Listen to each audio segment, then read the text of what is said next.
দেশের মানুষের ধর্মীয় অনুভূতিতে আঘাত আনার অভিযোগে কোকা-কোলা বাংলাদেশ লিমিটেড এবং দ্য কোকা-কোলা কোম্পানির কাছে ১,০০,০০০ কোটি টাকা ক্ষতিপূরণ চেয়ে লিগ্যাল নোটিশ পাঠানো হয়েছে।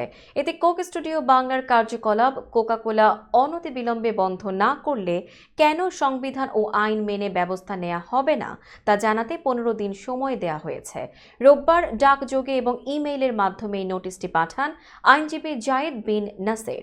লিগ্যাল নোটিশে বলা হয়, গত ৯ জুন প্রকাশিত বিজ্ঞাপনের দ্বারা শুধুমাত্র আন্তর্জাতিক আইন লঙ্ঘনের বিষয়টি স্পষ্ট হয়নি, পাশাপাশি বাংলাদেশের মানুষের ধর্মীয় অনুভূতিতে আঘাত এনেছে কোকা-কোলা। এতে আরও দাবি করা হয়, বিভিন্ন কালজয়ী সৃজনশীল মৌলিক শিল্পকর্মকে বিকৃতভাবে উপস্থাপন করে আসছে কোক স্টুডিও বাংলা তথা কোকা-কোলা।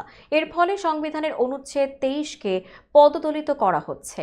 নোটিশে আইনজীবী জায়েদ বিন নাসির বলেন, কোকা-কোলার বিভ্রান্তিকর নতুন বিজ্ঞাপন দেখে আমার পরিবারের সদস্য সহ বাংলাদেশের আপামর জনতার অনেকেই গত ৯ জুনের পর কোক ক্রয় করে পান করেছেন, যা ভোক্তার সঙ্গে চূড়ান্ত পর্যায়ে প্রতারণা করার শামিল। আমার মক্কেলগণ, পরিবার পরিজন, আত্মীয় স্বজন ও বন্ধু বান্ধব সহ অগণিত মানুষের অর্থনৈতিক বিশ্বাসমত ও সামাজিক মূল্যবোধে আঘাত হানা হয়েছে, যার মূল্যমান কোটি কোটি টাকার বেশি।